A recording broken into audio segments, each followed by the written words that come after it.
Dalam video kali ini, kita akan membahas perkembangan terbaru dan sangat penting dari front timur Ukraina. Rusia mengklaim telah merebut kota strategis Chasiv Yar setelah pertempuran selama 16 bulan. Tapi, benarkah kota ini sudah jatuh? Atau ini hanya bagian dari perang informasi Moskow? Yuk, kita bongkar semuanya, dari klaim militer, bantahan Ukraina, analisis ahli, sampai dampak geopolitiknya. Pada Kamis, 31 Juli 2025, Kementerian Pertahanan Rusia secara resmi menyatakan bahwa pasukan mereka telah membebaskan kota Chasiv Yar di Ukraina Timur. Pernyataan ini, jika benar, menandai keberhasilan besar militer Rusia dalam upaya mereka menguasai wilayah Donetsk. Video yang dirilis oleh unit pasukan terjun payung Rusia memperlihatkan tentara mereka mengibarkan bendera nasional di tengah reruntuhan kota. Video ini juga telah diverifikasi oleh kantor berita Reuters yang menyebutkan bahwa keberadaan pasukan Rusia di pusat kota Chasiv Yar sangat mungkin terjadi. Namun, seperti yang sering terjadi dalam perang modern, fakta di lapangan tidak selalu sesederhana yang tampak di video. Presiden Ukraina, Volodymyr Zelensky, segera menanggapi klaim Rusia tersebut.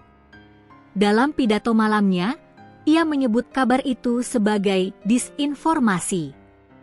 Zelensky menegaskan bahwa pasukan Ukraina masih mempertahankan posisi mereka di sekitar Chasiv Yar.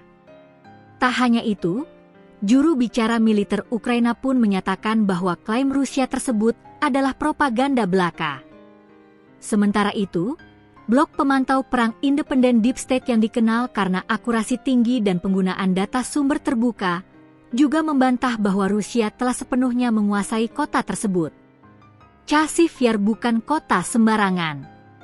Kota ini berada hanya beberapa kilometer di barat Bakhmut, sebuah kota yang jatuh ke tangan Rusia pada 2023 setelah salah satu pertempuran paling berdarah dalam invasi ini. Sebelum perang, Chasiv Yar dihuni lebih dari 12.000 orang dengan ekonomi lokal yang bergantung pada industri beton dan batu bata. Menurut analis militer Emil Kastehelmi dari Blackbird Group, medan di sekitar Chasiv Yar sangat menguntungkan pihak Ukraina. Ada hutan, sungai, bukit, dan bangunan padat yang mendukung strategi pertahanan. Namun, bila Rusia benar-benar menguasai Chasiv Yar, maka ini akan membuka jalan bagi mereka untuk mendekati kota penting lainnya, yakni Kostiantynivka, dari berbagai arah. Presiden Zelensky juga mengungkap bahwa pertempuran paling intens saat ini terjadi di kota Pokrov, sekitar 60 km barat daya Chasiv Yar. Dari laporan Panglima Angkatan Bersenjata Ukraina, pasukan Kiev sedang memukul mundur unit sabotase dan pengintaian Rusia di wilayah tersebut. Artinya, garis depan kini bergerak ke arah barat dan selatan, memperluas konflik di Donbas yang sudah berlangsung lebih dari 3,5 tahun. Jika benar Rusia merebut Chasiv Yar, ini bisa menjadi titik balik signifikan. Pasukan drone dan logistik Rusia bisa bergerak lebih dekat ke posisi Ukraina, dan jalur pasokan Kiev ke wilayah Donetsk bisa terganggu parah. Dari sisi geopolitik, Presiden Amerika Serikat Donald Trump yang kembali menjabat setelah pemilu 2024 dikabarkan mempertimbangkan sanksi tambahan terhadap Rusia, termasuk negara-negara yang masih membeli ekspor energi Moskow.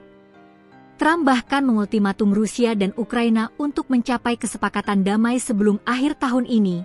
Jika tidak, akan ada konsekuensi ekonomi besar-besaran.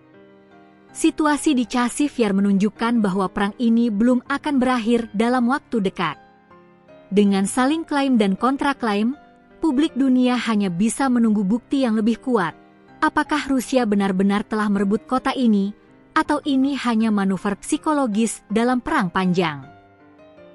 Yang jelas, setiap jengkal tanah di Ukraina kini dibayar mahal dengan nyawa, kehancuran, dan ketidakpastian global.